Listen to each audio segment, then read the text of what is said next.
Thanks very much, Rob. And thank you so much, Mary. You will have seen in the bio that Mary was my first supervisor in a recently completed PhD. And so everything you've just heard has obviously hugely influenced my own development as an arts practitioner. As you can hear from my accent, I'm not from New Zealand, even though I'm actually here at the moment. I'm originally from London, so it was amazing to hear your reflections about London, Chiara.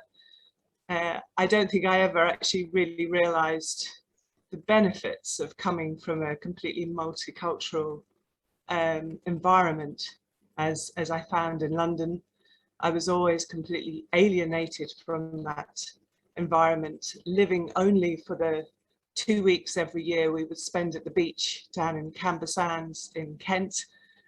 I just felt I was dead the rest of the time. And I had that feeling from a very young age that the city was not for me. I was born in the wrong place. As a result of all sorts of wild decisions, I ended up working on a dairy farm in Somerset, and as a result of that ended up in Australia, where I met the guy who was to be my husband, who was a trainee vet, and together we made a life in the Outer Hebrides in Scotland, which, for those of you who don't know, is a group of islands off the northwest coast, sitting out in the Atlantic. It wasn't ever a plan. I had no idea where it was. And I really felt that this very almost traumatic experience, to find myself living in a completely other landscape, has really allowed me to develop a completely different understanding of life. The Outer Hebrides are filled with a very small community of around 26,000 people, covering a huge area of land that is the equivalent of about a fifth of the mainland of Scotland. And it's made up of very small communities, townships of maybe 3 to 10 households. And the only way that people have survived living in such a landscape is through their ability to work with the environment and with each other.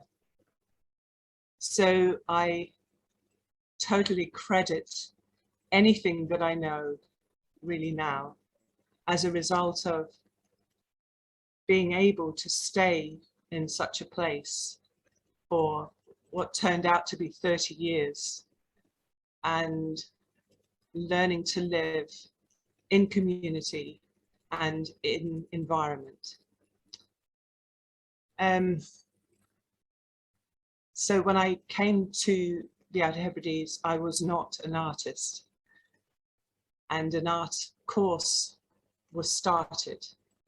And that was how I came to art. I had absolutely no background at all in art. And I actually had very little education. I could not engage at school, so I left without qualifications. But the minute I left school, I found I started learning. I learned by doing, learned from farmers, what working with environment is. And, 40 years ago, agriculture was not what it is now, although obviously that was the start of where we are now. So the issues that are present in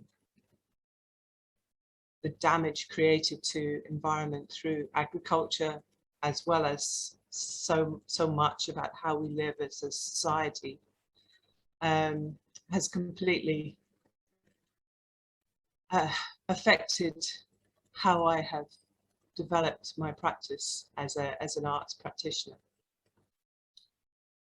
As a result of being able to develop as not only an artist but a researcher, I've amazingly ended up with a PhD.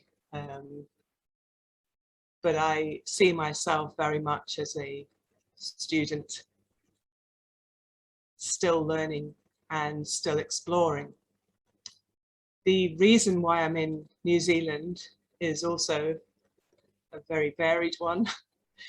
My husband is a result of 30 years of working against the wind and against the challenges of being almost a lone vet in the Hebrides,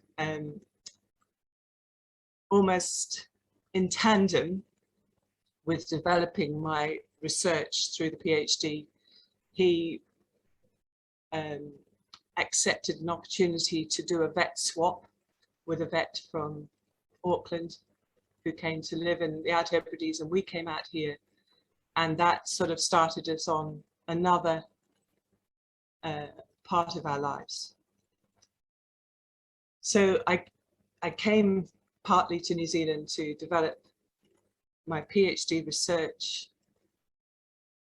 as a way to compare what I understood to be community life and community knowledge in the Outer Hebrides with Maori culture that I knew nothing about, but through some of the contacts Mary created for me, I started to have conversations with all sorts of practitioners and researchers here who had terms for the ways of being that I had experienced in the Outer Hebrides. So what felt like a natural way to be with people, to be invited to speak to them, to be invited into the house, to sit and eat some food, and for them to sort of share almost the joy of being with somebody like me, who I felt, particularly coming from London, as a completely anonymous person in the world. You know, you're just born there and nobody knows you and nobody speaks to you because you're just part of the mass of humanity that moves around this enormous city. So to come to the Outer Hebrides, and obviously because I was with the vet, I was the vet's wife, that gave me a title of sorts, but I never understood really that I was even seen as a person. But when you're in a small community and where the environment is so much larger than all of us, and it imposes so much, has so much control over how people live their lives and what they're actually able to do, community sort of pulls together in a way that I just never experienced. But when I went to New Zealand, I started to learn about their incredible understanding of the structure of how to live well, how to live with each other, and how to live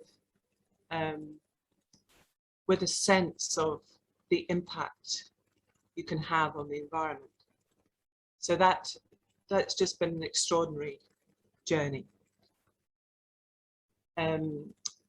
As a result of all sorts of things, my husband got a job here. And even though I wasn't fully intending on being out here, because we actually have 3 children, who aren't children back in Scotland and England. As a result of COVID, I've been kind of exiled to New Zealand, which isn't a terrible punishment, but it is nevertheless separating how I thought I would be living. So at the moment, I'm sorry, this isn't necessarily very slick. At the moment, I'm making an artwork, collaborative artwork around climate change, the impacts of climate change on the ocean, and the impacts of projected sea level rise on Auckland. And whereas when I was making work in the Outer Hebrides, not only did I know very many people knew me.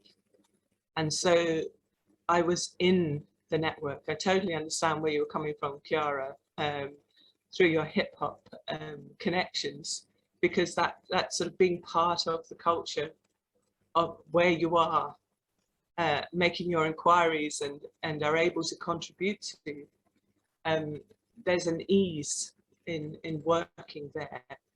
And of course, I'm essentially a total stranger and nobody owes me anything. I'm not part of anything, and I'm not in a way even committed to being here. I'm kind of trapped here. So none of that sets up a good basis for starting to talk about or just with other people. So, but nevertheless, the subject of climate change, the subject of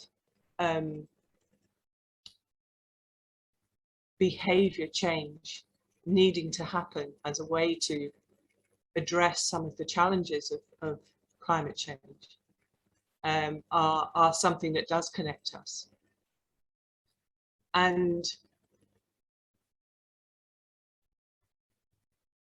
as a practitioner who didn't even know the term colonization, really, rather as well as decolonization, I didn't know it, partly because I suppose I didn't really engage in a lot of the educational routes that most of us follow, you know, through childhood into adulthood. I didn't reject it, but I just didn't really engage with it because my head was always in the clouds. So I haven't carried a lot of the ideas, imposed ideas. I've kind of learned through others and learned through doing. So where I find myself now in this remarkable role as an artist, I've found that I can talk to government ministers, to scientists, to council officials, but also to local people about what everyone knows, you know, and pull that together as a reflection on the multiplicity that Mary was talking about. And my role, kind of, I'm an invisible element of pulling together ideas and experiences and presenting that as an art form that I feel is maybe the role that I can adopt just now, just at this time. I don't know, have I got any more time, Rob? Yes, of course you have some more time. I am nudging you a little bit. Okay, so I'm just going to finish with one of the conversations I had yesterday, which I'll use to kind of try to explain almost like how difficult it has been to actually find a way to talk to local people. I mean, notwithstanding the fact that we're in total lockdown here and have been in lockdown for the last 6 weeks, So I have put out invitations through Facebook and have had various people make connections for me that haven't gone anywhere, you know, via email. And because I can't meet people in person, it's been very restrictive. But one person replied on Facebook and said, okay, Laura, I'll talk to you. And the invitation was, tell me about your relationship to the ocean. So Charlie spoke to me yesterday by phone. And she said, well, I can tell you about my beach. I've been walking on this beach every day for the last 50 years. I can tell you about the changes that I've seen. And I said, well, tell me. And she said, yes, the sand dunes have disappeared. The sand has disappeared. For the last 3 years, there have been no shells on this beach. And the reason why is because of sand extraction that has been taking place. And she says, we have been protesting this situation since 1883. And she continued to talk about all the things she had seen. And I said, but what do you mean sand extraction? Nobody has talked to me about sand extraction. I've spoken to so many scientists and government officials. Nobody's mentioned this. And she said, well, there were 3 families came out from Scotland in the late 19th century. And she said, yes, they've worked very hard. They've been incredible, but they have destroyed this environment. They have made a huge amount of money. And those 3 Scottish families are still dominating the extraction of sand in this area. And it was so hard to hear her huge frustration. My ideas were we were going to be talking about, this embodied experience of being in the ocean. But the reality is she is there witnessing this reality of human destruction for profit. And yeah, I can't really go into all the details, and the work will eventually be made, and I can share that with you, and hopefully in future, Rob, we can be part of a podcast with you where I'll be able to share something further. But the reality is that the individual experience and the voice of that being heard, being noticed, being able to influence decision making is so skewed in favor of the people in control. And as an artist and with the experiences that I've had, I can present that and try to move things into an area of discussion that wouldn't be there otherwise. But I'll leave it there, Rob. Okay. Well, thank you so much. I want to move along, but I do want to respond to a couple of things you said very quickly. I wrote to you, and I'll share it now with others, that your courage to be so open to tell this personal story of yours is what really resonates and connects with people. Your voice is a voice of integrity, and that touches people. And I think when you talk about Charlie and the beach, that's the same kind of connection. And I've heard this with some of our other speakers, and Chiara reflected on this hip hop connection and finding a connection with the person. But the other thing I wanted to say to you on a personal level is, yeah, being an outsider can give you a great perspective on things. I've been an outsider all my life, and many artists are outsiders. So I'll shut up and I'll move right along to our wonderful co-hosts, or our wonderful co-creators of this whole network of No Borders Arts Festival, Patsy Griffin and Carmel Whittle. So excuse me for going on too long.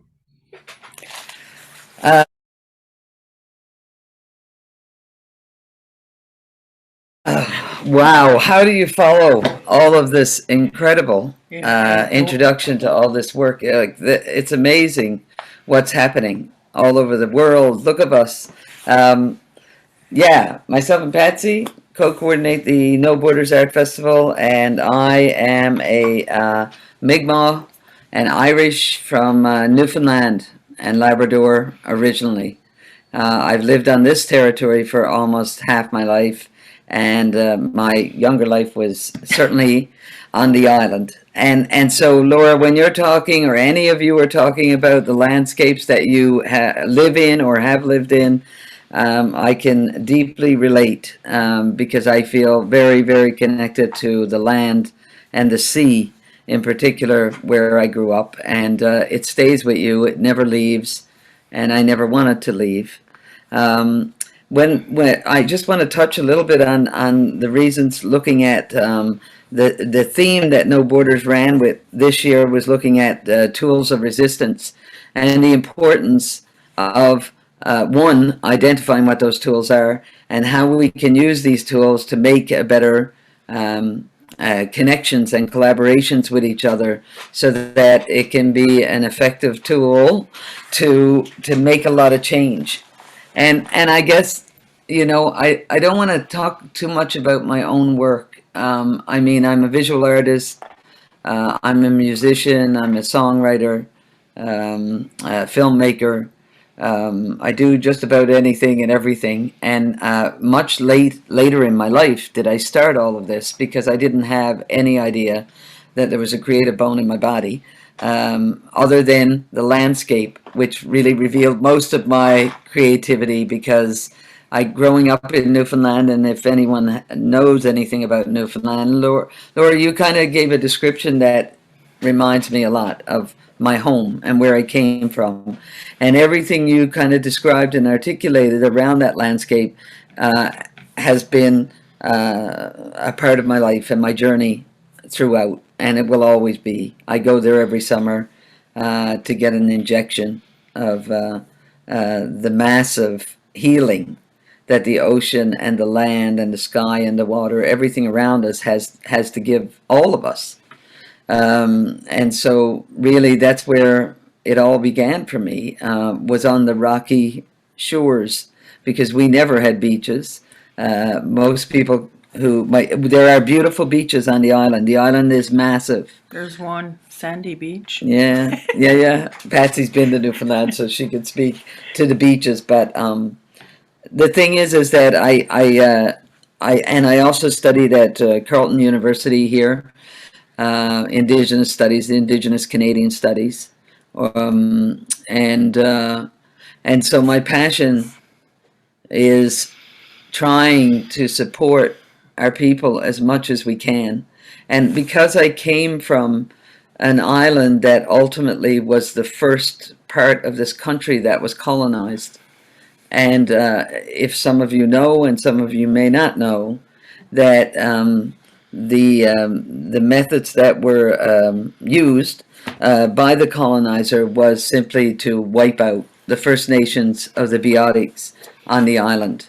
And again, if you know Canada, Canada is a very large land, and now you know, it's difficult to not talk about where I've come from without thinking about those that are no longer with us, and how art has become a powerful tool. I think it was the Métis leader who said, right?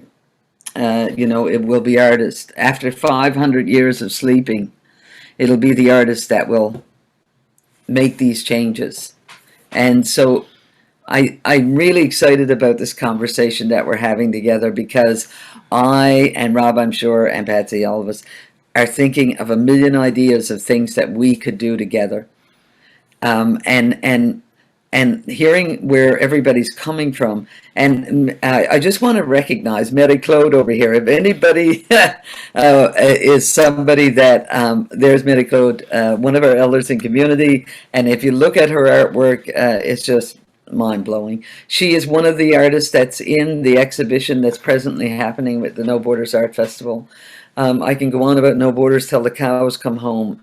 The thing is that we're all doing this. We're trying to break down the borders between all of us, because the objective of the colonized system is to keep us all separate and not doing this, not communicating. And we are defying the laws that have been put in place to keep us in a place where we're sharing and being able to help each other look at the framework of colonization and how to decolonize. Like Laura was saying, I didn't know.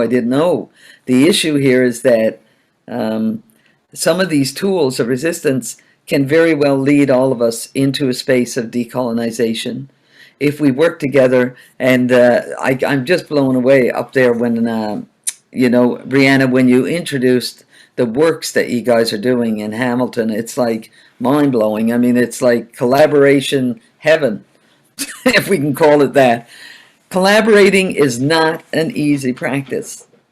It is not an easy task, especially when we're talking about the relations between First Nations, Métis, and Inuit in this country, Indigenous globally, because there's so many areas that we have to really recognize our own internal biases, our own internal interpretations of what is right, what is not. We've all been brought into the colonized frameworks, and that's how we've learned. And so to break those down, it's going to be things like art. When I look at Mary's art, Mary, I have so many questions, and we're never going to have the time to actually, so that's why I'm putting the call out now. And Patsy, you can grab a hold of some of the projects we've worked on. But I'm putting the call out that we continue the conversation, and that we build a podcast, or we build a framework where we can come in and bring the people in our lives into that podcast and make it kind of like a global platform where people can start talking to each other. Even if that's once a month, that's something. So Rob, I think I jumped on top of your, because me and Rob, and we've talked about it ever since we did podcast 83, is the need for us to be able to communicate freely with each other, minus all the institutional plays its part, but certainly we play a part. What you're bringing to the institutions is phenomenal, and that in itself is life altering, because those are some of the biggest institutions that need the most work. That's the education system. That is where, when we start as very small children, we end up as adults. If we're lucky. If we're lucky, that's right. Well, there's lots of people in the First Nations, Métis, and Inuit communities who don't make it there. And so my expression of tools of resistance for collaboration is those of us that sit in positions of authority and power. And this is what I tell everybody, is you need to open the door and you need to get out of the way. Because ultimately what's happening is Indigenous are coming. We're here. We never stop being here. And now with the assistance and support and everything we need, those tools of resistance of all of us working together can really push these doors open and start breaking down the barriers that have been created for us. Because like the ocean and like the land, we are a part of it. We are it. As you're talking about sand eroding, there's lots of erosion going on, and some of it is not so bad from my perspective. But so thank you for listening to me, and I'm going to hand it over to Patsy, because Patsy, you got to talk about Beating with Patsy and all the projects that we've done. I'm still thinking about this sand because I have a cottage on the Ottawa River, and every day, if you're there during the week, there's truckloads of sand just being taken off, like mountains of sand, and the forest.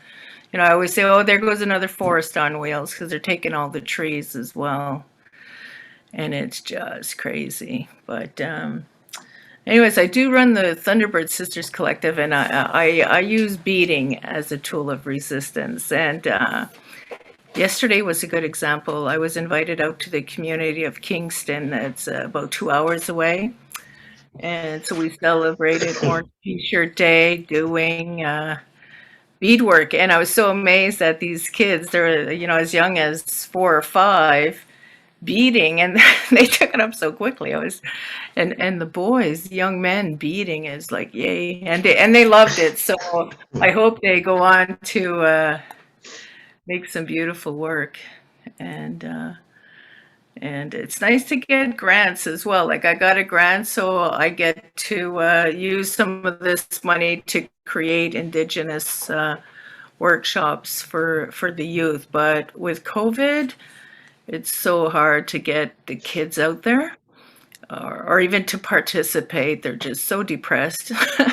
You know, I mean, I guess we all are at this point, but it's very difficult, but I'm going to just keep plugging away. And I just Yay. want to say to Mary Modine, we could be cousins.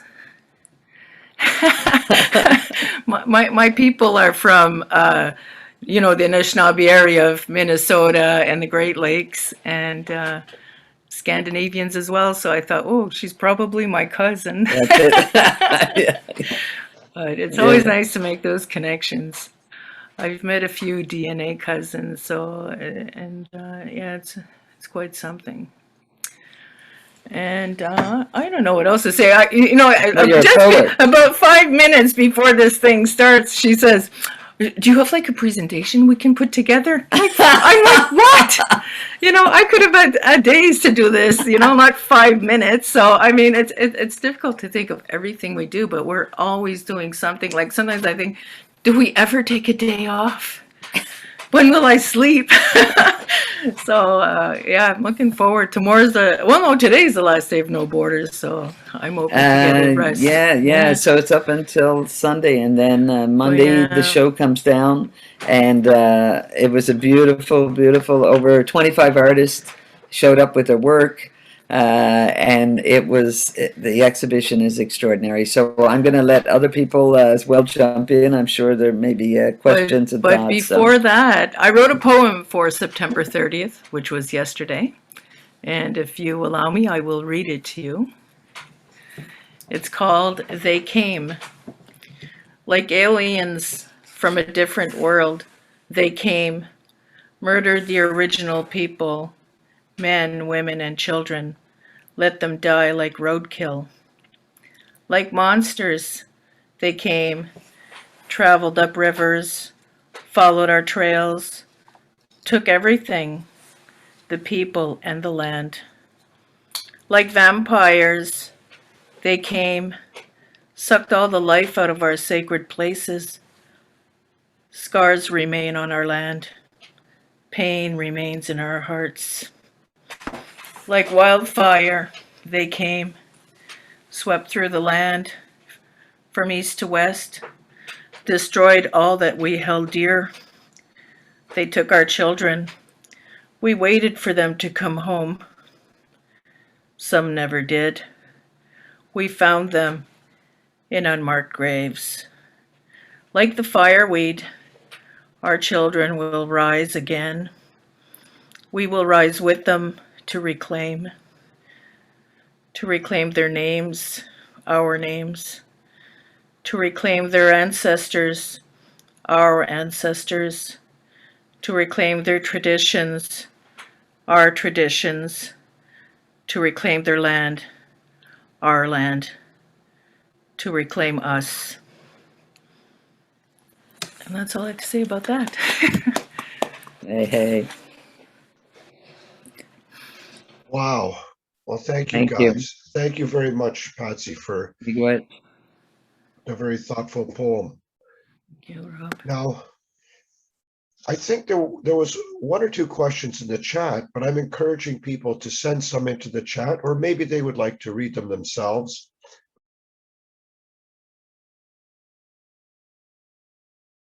But there was a very important question asked earlier. Yeah, and that goes back to Brianna and Carmela's presentation.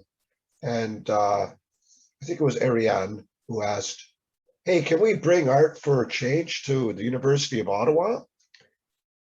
Well, I think that was such a fantastic conference, because it was such a hard one to do. And it was actually, Colina Maxwell and Sally Frater from Center 3 who really were the ones that organized it and thought of it. And then Carmela and I were the kind of the support there for bringing it to an institution. But I think, yes, I think all of these things are so, so important to talk about, the hard conversations, which everybody wants to shy away from.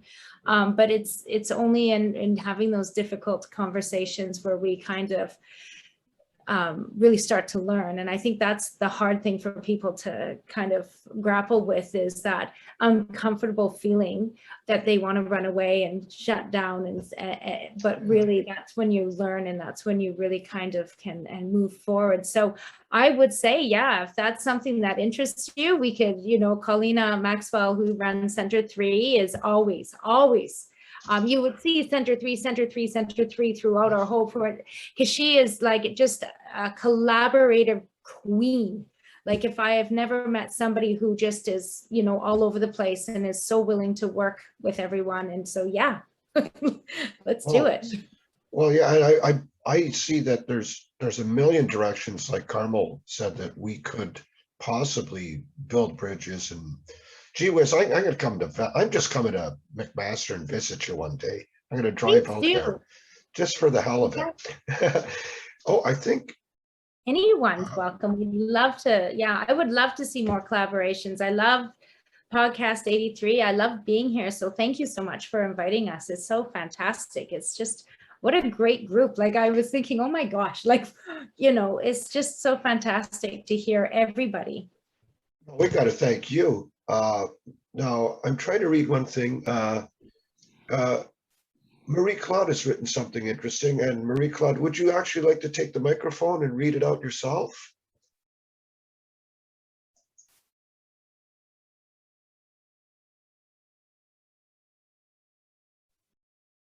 Can you hear me? You're a little faint on the audio. Can you boost it or get closer to the mic? Okay, I'll come closer. Is this better? Yeah, that's better. Okay, thank you. Sorry, I have a satellite connection. I'm out a bit in the boonies here, so my internet is it's iffy. It's not that fast. But it's sounding okay now. Okay, good. All right. So it's around. I mean, not to diminish in any way people's PhDs. That's not my intent here. But I've been asking myself that very question for a long time. I have a bachelor's degree in fine arts. How I came about that was just because I was looking for a way to make art full time. And I started with a college program, and I got a student loan. So I thought, oh, I can do this most of my days, and it turned into a degree because I didn't want to stop. But at the same time, there's aspects of that world that I've always felt were, I use the word colonized because that's where it's from. It's, European, and well, it goes back even further in a sense, but it's a form of more intellectual learning, which has its merits, obviously, because it allows people to delve into questions, right? But at the same time, several of you talked about that experience, right? And one lady in particular, you said, how there's a difference with experiencing a place. And there's this whole idea as well of place and establishing relationships.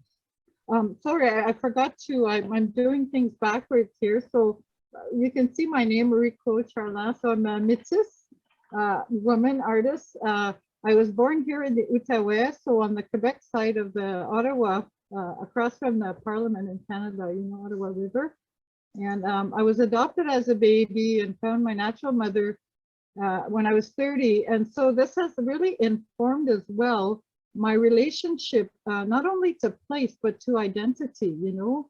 And so I found out, and as a child, I thought, oh, I'm sure I have like Indian blood, you know? And it turned out I did. I wasn't a crazy child.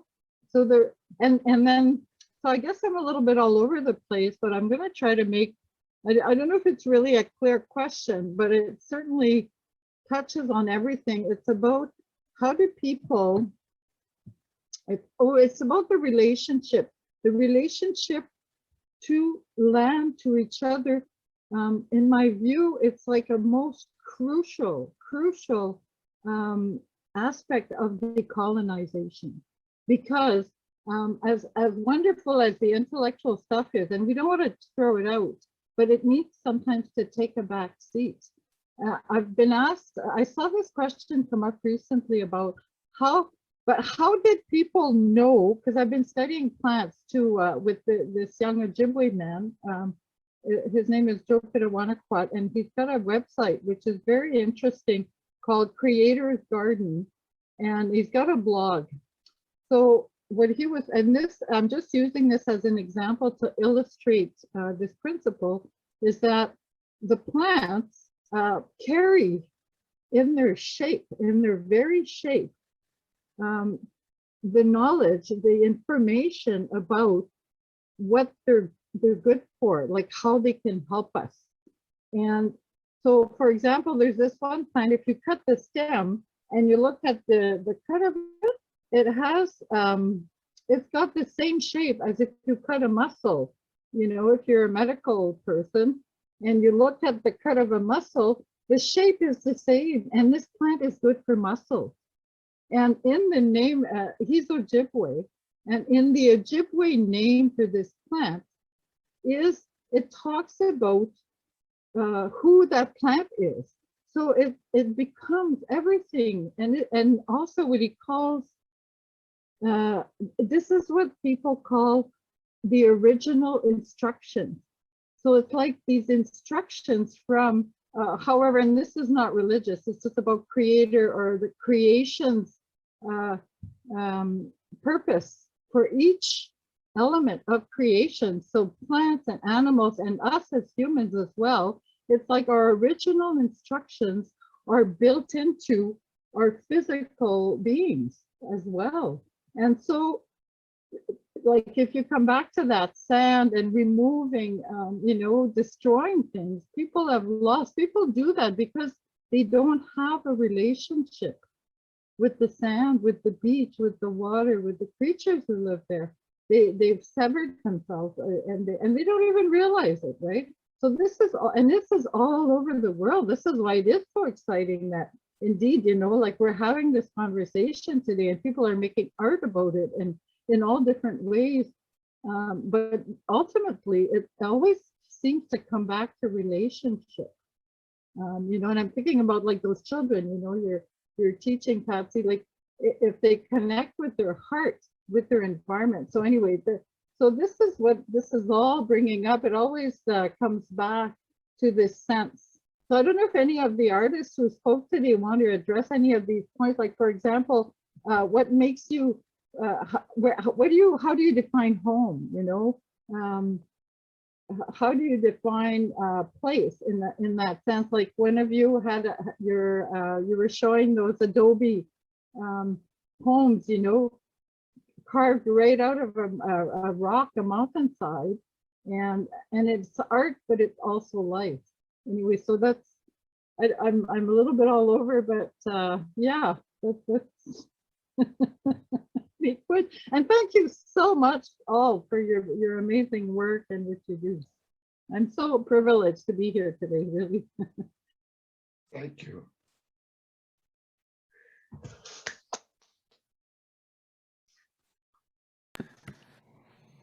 Could I come in just for a moment?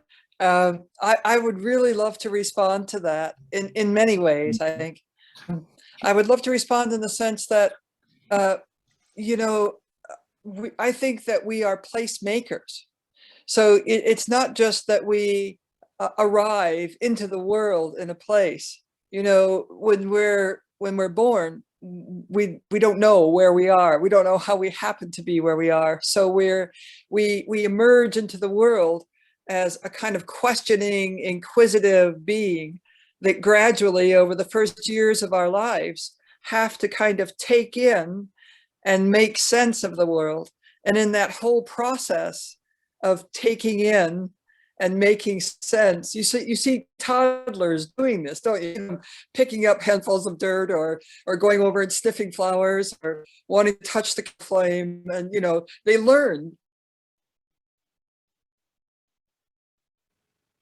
You find out stuff that makes sense and doesn't make sense, and it shapes their expectations. It shapes us as humans when we're doing these things. In fact, well, I won't get too scientific, but you know, our neural net pathways are all being constructed during this process in relationship to our environments, our direct environments. But we are place makers. So, you know, we have a geolocational identity in the sense that we arrive on the earth somewhere, but that's not necessarily a home, and it's not necessarily our place. You know, some of us are fortunate enough to be happy in the environments that we arrive in and grow up in, if we arrive and grow up in one place. Some of us are migratory.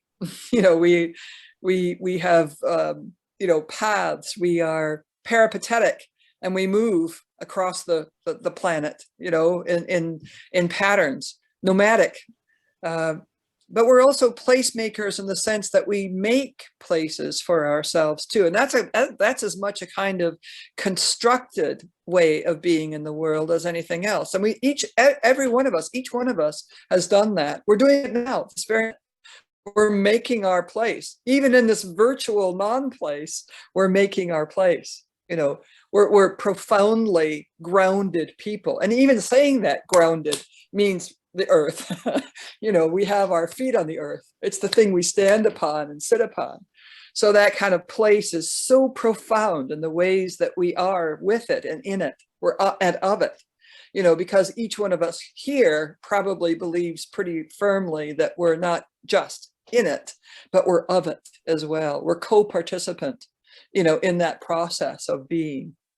So it's a being that's a physical, spatial being. It's a being in time.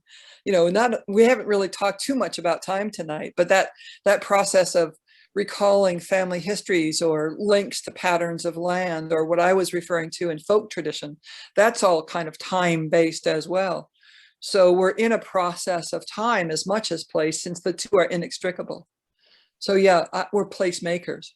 And home, that process of home, you know, I did a whole book and series of residencies at a couple heritage museums about the nature of being home and questioning. I mean, not as an answer, I would never presume to answer. And I'm never a single voice either. In fact, none of us are actually single beings. We have millions of beings inside of us. We should always use the royal we, because we're collections of beings. Yeah, yeah, absolutely. But yeah, I'm going to hand over to somebody else because I'm waffling too. There you go. Oh, let me just jump in briefly, because I was just going to make the same point that you did. What's inside our gut and inside our eyeball, it's all kind of organisms. So we're so connected. So we also construct something out, not just place, but we construct self. Who am I? Like when we construct this idea that I am an individual, it could be a very Western and a very egocentric idea of what I am. And there are many cultures and many ancient forms of wisdom that would even question that kind of one-dimensional view. But it is a very dominant view, and it is part of our decolonization to examine what we mean by self. So I'll shut up now.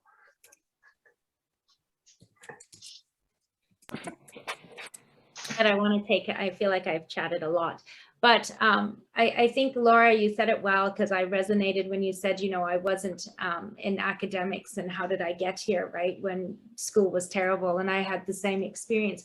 And I think part of that whole colonial lens was there's a certain way that we have to understand and know. And, you know, when thinking about other ways of knowing and understanding, and that your question, Mary, when you said about that academic lens and that experiential learning, is that we breaking down those barriers of like understanding through learning all of these other skills, and understanding that not just reading and writing is a way or a form of sense of place or sense of self or a sense of anything. And I think a lot of artists, like for myself, came into this just by being able to articulate something with visual language, and bringing that back, like the idea that language originated from visual language and other ways of thinking and knowing, and with the plants of cutting them and understanding that there's other ways of coming to that answer. And I think that's very much of a Indigenous lens there, where you're thinking about the landscape and learning from it, and not just taking or thinking this is the only way to get there, is through this kind of colonial lens. So that's what I would think about sense of place and that. So I'll be quiet now. Sorry, you guys got me going again. You mentioned language, which is so predominant in academia, written language, and written language speaks against an oral heritage. But also when we look at the earliest caves, for the earliest signs of civilization, we first see paintings and even musical instruments that predate any form of written language. So I think that's germane to us being artists, that there's so many other modalities that connect deeply to the psyche and the heart and the soul. And it's those oral heritages, and especially when they're sung, that can be carried for generation upon generation in great complexity. And so we, I think, are in a sweet spot to look at how to decolonize this tyranny of the written word.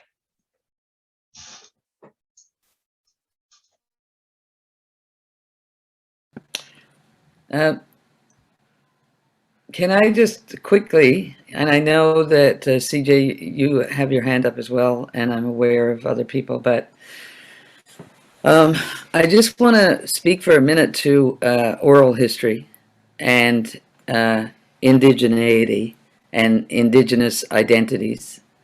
I think it's really important that there'd be some acknowledgement or some recognition that those of us who have sought out our ancestry because of documentations, and many of us could never and still have not been able to find the documents that speak to the oral traditions of passing word down the lineage.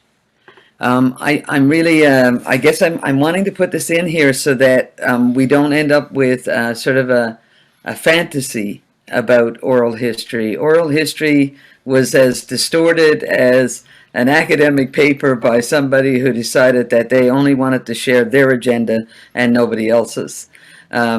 Universities have been known for sourcing everything that has to be said, anything that's taken from another group, all of these things. And we're in a really sensitive time, and I don't know if it's going on all over the world, because of course I don't know that.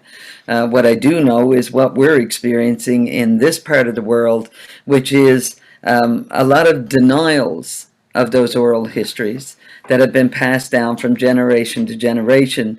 It seems that some have come to a place to conclude that, well, you know, if it's one generation, then we're good to go. But if it's anything beyond that, then it was made up, it was contrived, it was this, it was that.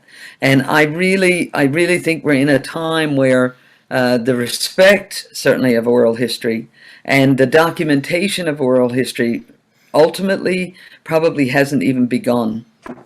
It hasn't even begun. We really, when you think about how many people are in your life that are Indigenous, how many people hang out with you that's Indigenous, how many people, you know, all of these things are important for us to look at, not unlike the BIPOC community. How many people in our lives are Black? How many people are, so in other words, I guess my big thing is the sensitivity that we have to allow for, which is that oral histories are being distorted and they're being shifted and changed. And for those that are on the vulnerable precipice of knowing whether or not they actually have, like Mary, I really appreciated when you started your conversation to talk about all the mixes that are in your life, right? And so some of that was handed down to us verbally through storytelling. And most people who are seeking their histories have been denied and shamed. I know that was my experience and many around me who were denied even being able to acknowledge that you were. And that is continuing. I might add that big time. It's happening everywhere, and Canada, of course, is what, over 200? There's 200 nations, 200. Brianna, I don't know if you have the numbers on how many are in this country versus when we think of New Zealand, Australia, right? And of course, they're now reclaiming a lot of their indigeneity and their bands, their groups, their people that have been denied because of, well, for many reasons, but mainly colonial frameworks. Again, sorry, I'm going on. You're just triggering all these things in me, so it's like, okay, Brianna, sorry, and then CJ, you're gonna, anyways, Rob, I'll pass it back to you. How's that? Chimagwech. No, CJ, please jump in.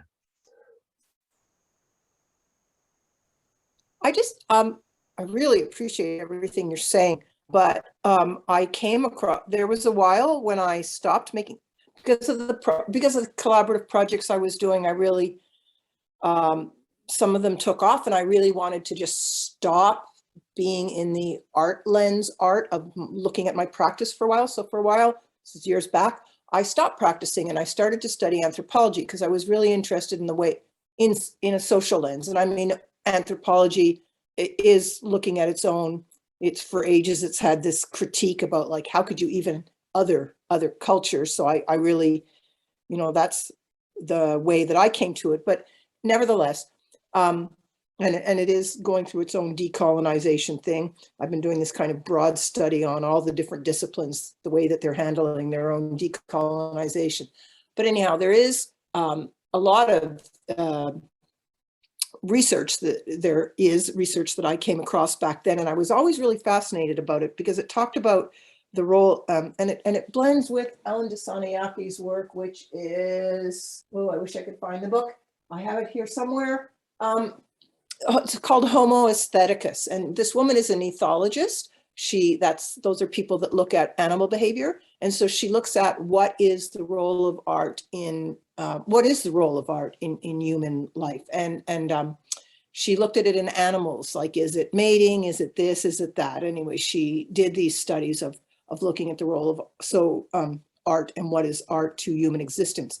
Anyways, I was always interested in her, and around the same time I discovered this information through anthropology. And when they look at burial, I mean, maybe some of you have come across the fantastic beadwork or the laying out of people's belongings. I mean, we don't know what happened to the baskets and the textiles because they probably just dissolved back into the organic layers, but there are many things that remain that are beautifully placed. And they know by the dating, like Rob, you talked about paintings on walls. So that's like 30,000 years before the Common Era. But this kind of thing that was going on around burials, these kind of creative and cultural activities, this is 100,000 years ago.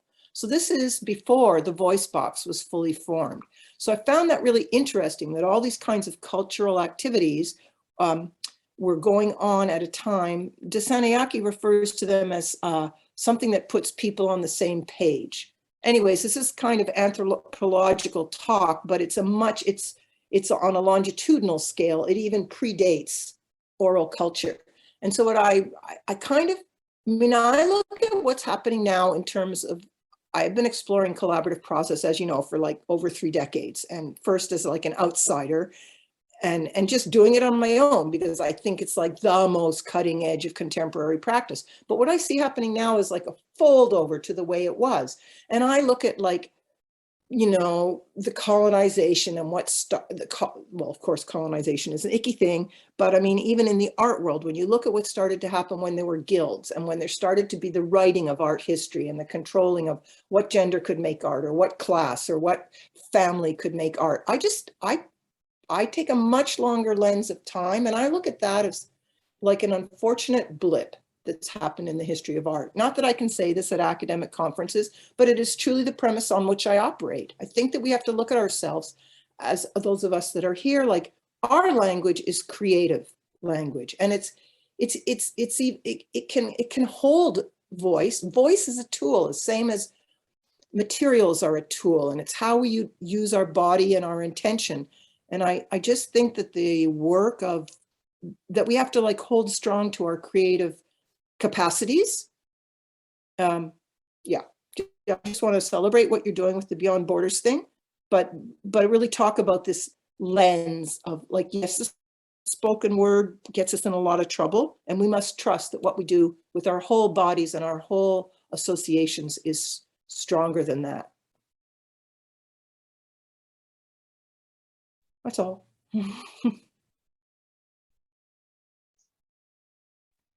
Wish I could Well, find Could that. I respond for a moment?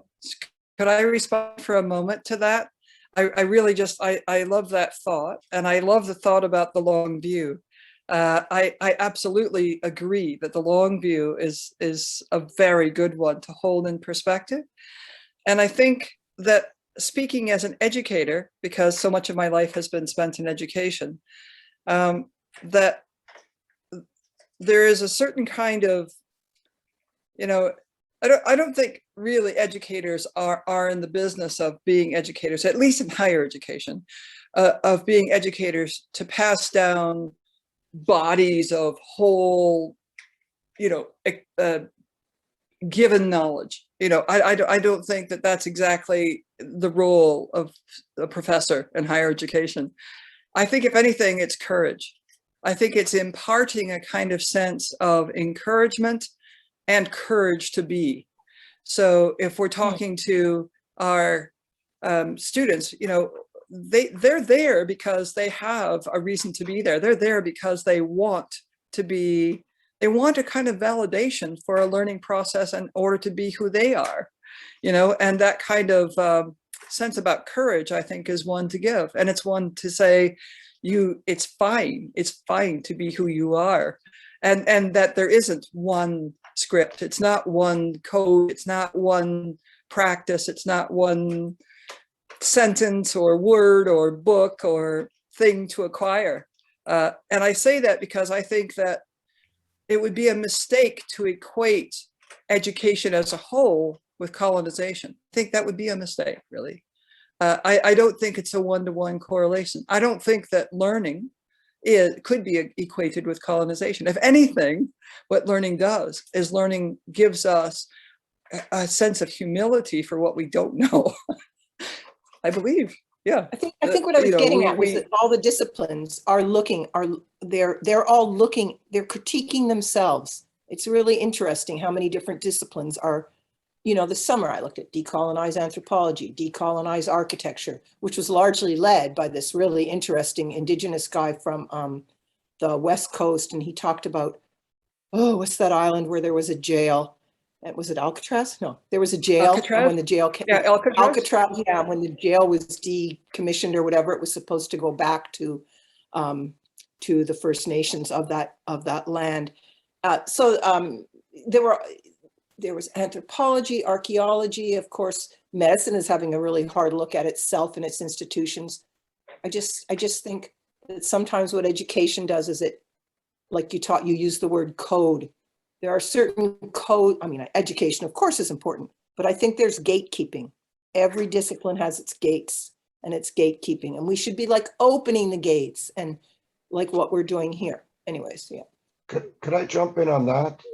And then I want to look at the big white elephant in the room. First, yeah, just the idea of disciplines and silos of thought is being questioned very much so when we talk about more interrelationality, and it fits with what Mary talked about with all this multiplicity. And so some of the silos are themselves borders of thought, and Yeah. they've created over a specialization of thought, and then that would eliminate a lot of wisdom. I like to think of T.S. Eliot when he says, like, what wisdom have we lost through knowledge, and what knowledge have we lost through information? And we're in the information age now. But these details are, we got millions of things to talk about, but I want to throw one thing out there that I think is a thread throughout all of our relationships here. I'm very interested, as being the settler who has been very lucky to meet up with some very interesting Indigenous artists. But this question of how we navigate the ally and Indigenous relationship in such collaborations is a sensitive, difficult issue at times. And how do we foster that? How do we make it grow? How can it happen? I think we need to answer that to make this grow bigger. I'll throw it out to the experts there.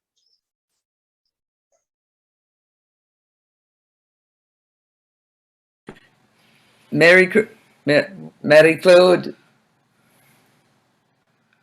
we can't hear you. Can you undo your mic? Okay, well, I'm not an expert. I can tell you that for sure. I'm only an expert on my own life. But one thing that really came up, and I totally agree, like, you don't want to ditch all the academia. That's not, I don't think that it's like throwing the baby out with the bathwater, you know?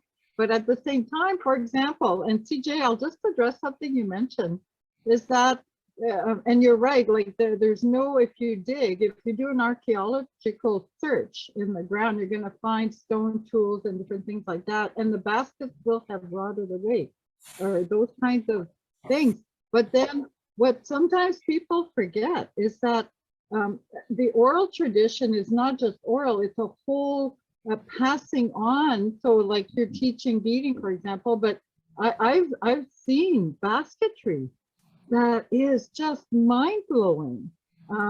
Yesterday I spent the day at the memorial prayers and the whole ceremony for you know, the children, the missing children, the truth and reconciliation.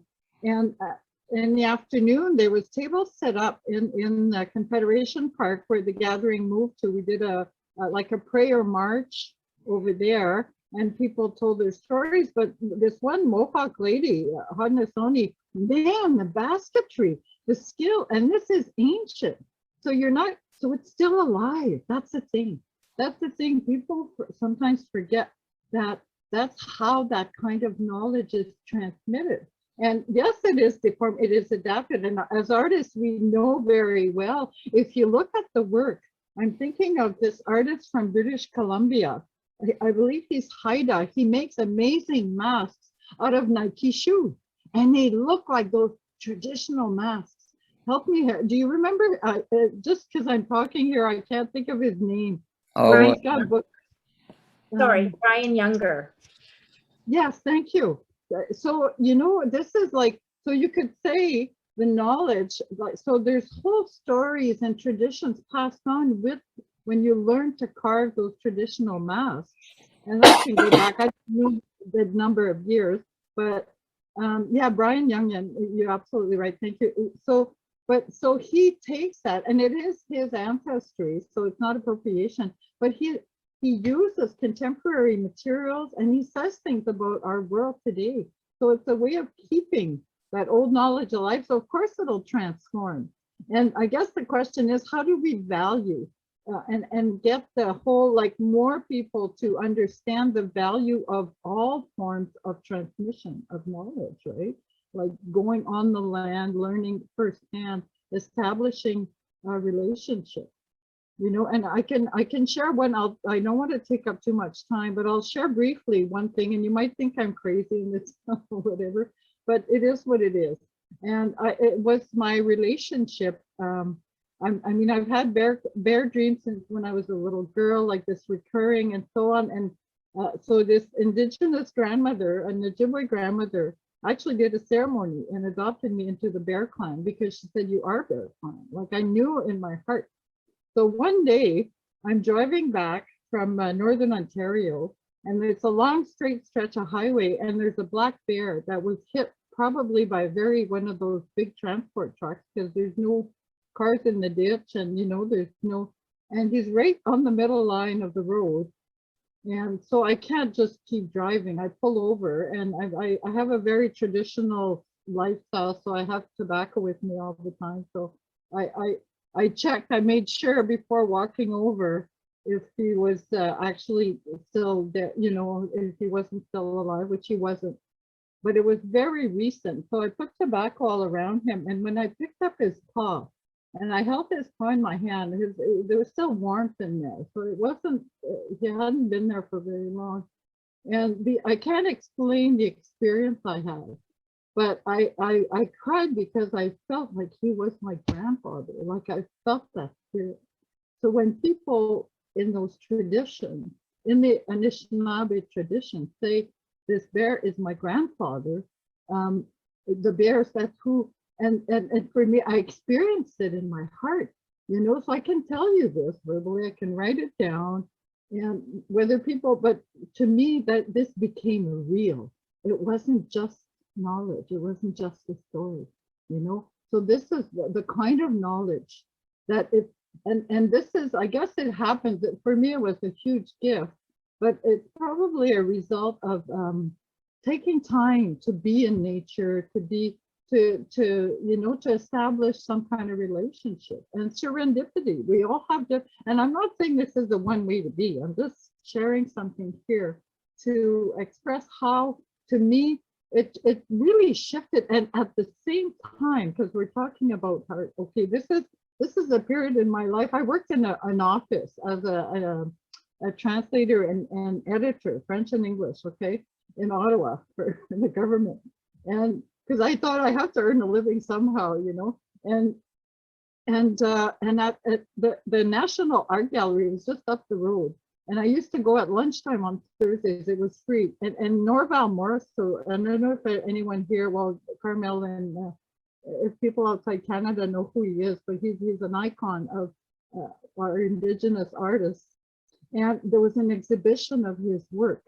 And I had been there 2 or 3 times already. And so one lunchtime, after I just had this experience with the bear, I go back to work, and I go up there one lunchtime. And if you'll just bear with me for a second, the picture is right there. I will show you, I'll put it up on a drawing that he made that I hadn't seen. It's just a little drawing, pencil drawing. And then again here, I was just sobbing in the gallery because I thought, oh my God, that was my experience. And so see, that's another form of teaching or transmitting knowledge. And if you'll just bear, just look back here, here.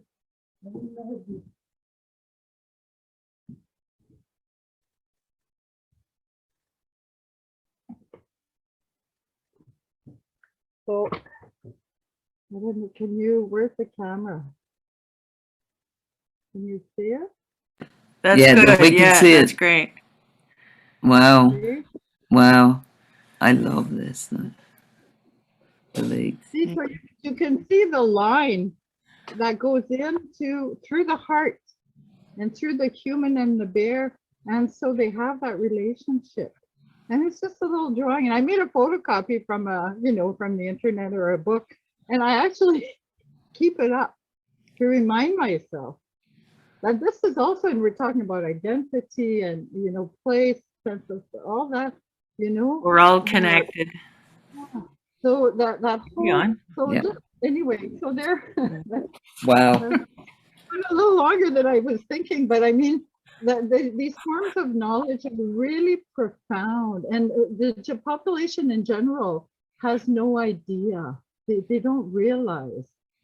Yeah. Yeah. Yeah. How rich it can be. I mean, and obviously all of it together, because we all as humans have traditions. I have Celtic heritage too. I have a lot of Scottish blood in me. We have to keep telling them, Marie Claude. Yeah. So I'm starting to explore more that aspect also of my ancestry, because I find it fascinating, especially visually, right, with symbols and so on. So Yeah. thank you, Wow. Mrs. Thank you Wow. Thank you. for sharing. Miigwech. That was beautiful. Eh, Well, And I wonder if we're coming time to give everyone their last thoughts, if they would like to just go around, and because it is getting a little late for some people, especially out there in Scotland. Patricia What was do- going to. who wants? I'm just going to shut my mic off, and people take your turns and go for it.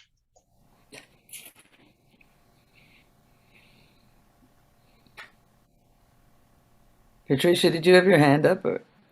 Could you quickly make me a co-host? Proof you're a co-host. Who's doing it? Me? Oh, yeah. Sorry. Okay. Oops. Where is Patricia. she? Boom. There you go. Okay. Let's see if this would work. Just because I don't even need sound, so you get an idea. This is one of the works of Marie-Claude that's in the art gallery. It's called Mother.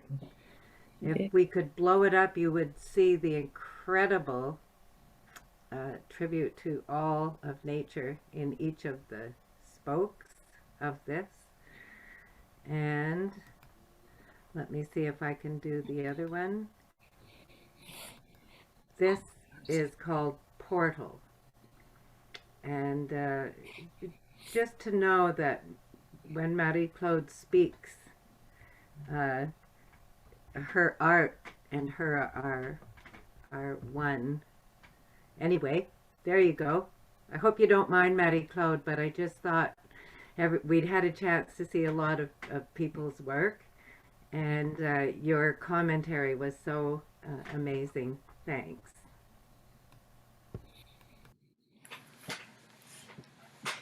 I totally agree, Marie-Claude. I'm so honored that you're here with us.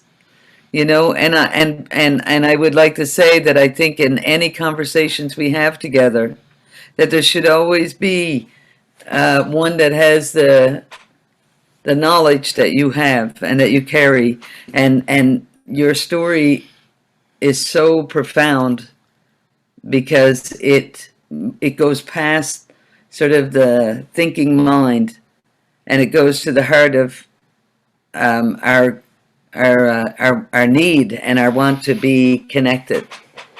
You know, so Chimigwech, beautiful, beautiful. Thank you.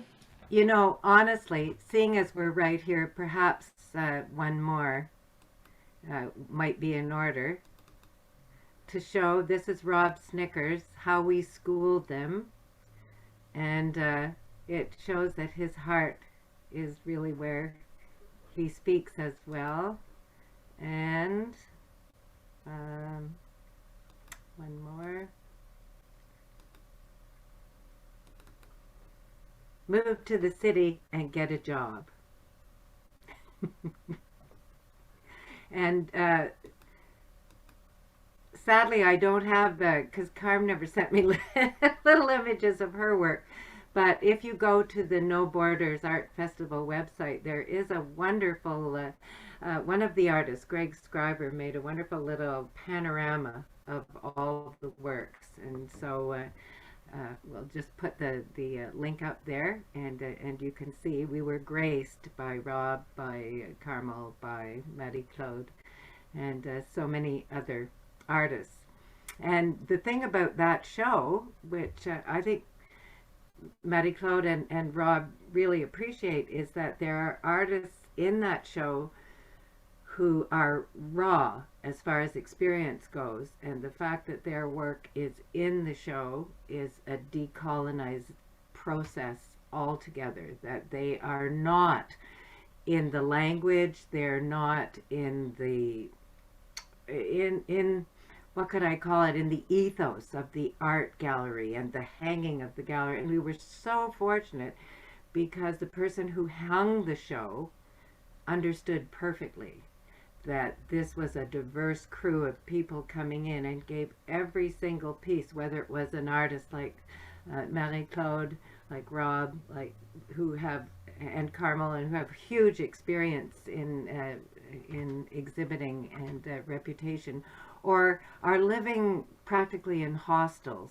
type of thing, that their art received the same attention and the same respect, and is hung there right beside the others, and they will have that in pictures and in on their own personal resumes, that they were at the Shankman, that they hung on the walls of the Shankman. So just to mention that aspect of what the decolonized aspect of No Borders is with regard to art.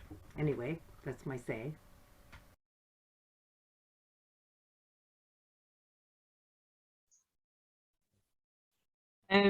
Yes, I just want to take this opportunity to thank you for this incredible, wonderful way to spend a morning, being part of the sharing. And yeah, I can't really say anything, so I just want to thank you.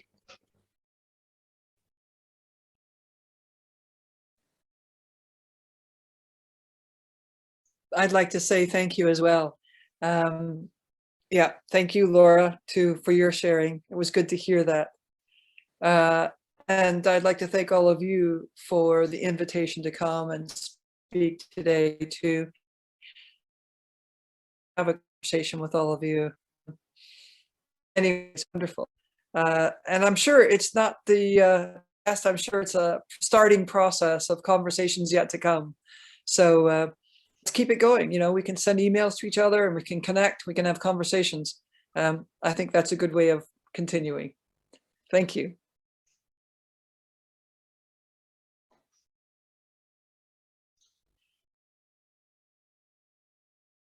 So would anyone else like to have their last thoughts before we say a bon adieu to everyone? Pam, there, Brianna, would you like to say something? Yeah. Well, no, both. I would just like to say I'm very grateful for being here. Thank you so much. It's been such fantastic conversation and hearing what everybody's doing across the world. And I just am really, really appreciative of being here and being able to participate. So thank you. Wow. Thank you. Thank you. Marianne, would you like to say something? Yeah, thank you.